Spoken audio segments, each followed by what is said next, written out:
Ngồi nghĩ suy thời gian qua, anh thấy mình thật là ngu ngốc.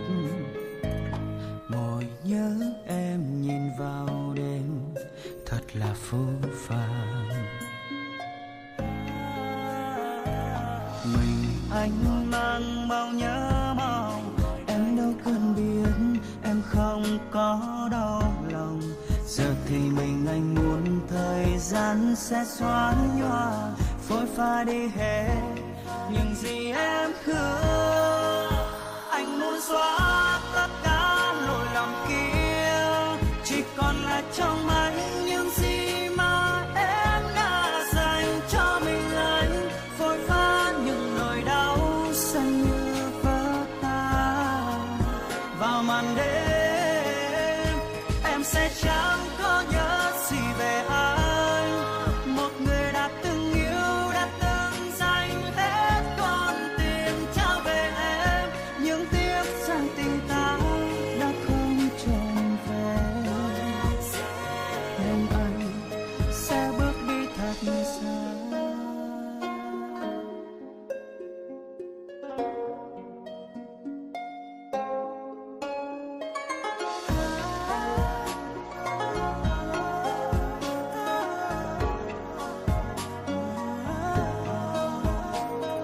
Mình anh mang bao nhớ mong, em đâu cần biết em không có đau lòng.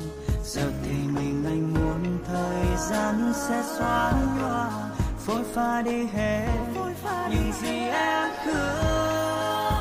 Anh muốn xóa tất cả lỗi lầm kia, chỉ còn lại trong anh những gì mà em đã dành cho mình anh. Phôi pha những nỗi đau xanh như vỡ tan vào màn đêm. Em sẽ chẳng có nhớ gì về anh, một người đã từng yêu, đã từng dành hết con tim trao về em. Nhưng tiếc rằng tình ta đã không trọn vẹn, nên anh sẽ bước đi thật xa.